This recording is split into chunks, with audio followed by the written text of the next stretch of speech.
My name is Bob Fu. I came from China initially, and I was born and raised in China, educated as an atheist. And then I went to Tiananmen Square as one of the students' leaders in my university to protest. And then later on, by God's grace, I was saved by the gospel as a follower of Jesus Christ. And then my wife and I were both imprisoned for the gospel, and we had to leave China. And in 1997, we were accepted as refugees to the United States of America. Life in China for Chinese Christians now perhaps is the worst since the end of Cultural Revolution in 1970s. Under the current leadership of the Chinese Communist Party, President Xi Jinping, the persecution against the Christians and other religious minorities really increased and worsened every day. In 2018 alone, we have documented over 1 million Chinese Christians had been under active persecution. The children's, millions of them, were even forced to renounce their faith by signing in a form prepared by the Chinese Communist Party.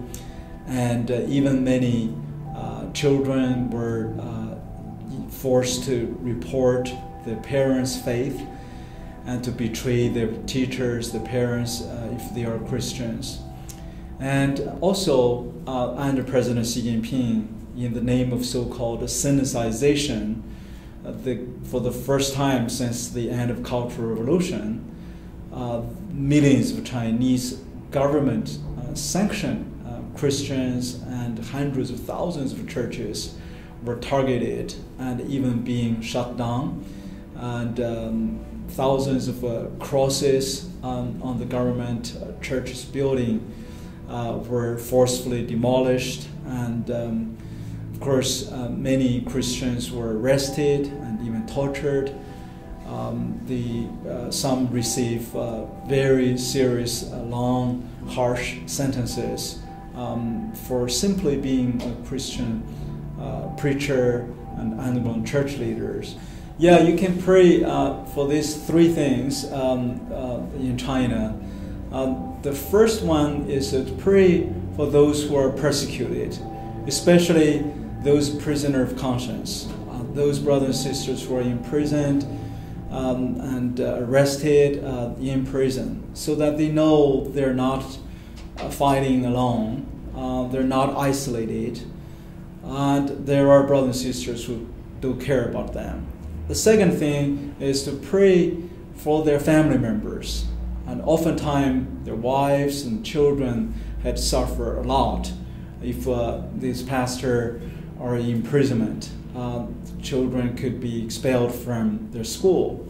So the third thing is to pray for the persecutors, and pray for President Xi Jinping, for Premier Li Keqiang, and many Chinese security officers, so that their hearts can be softened by the gospel of Jesus Christ, so that by the work of the Holy Spirit, they could have a moment like Saul to Paul.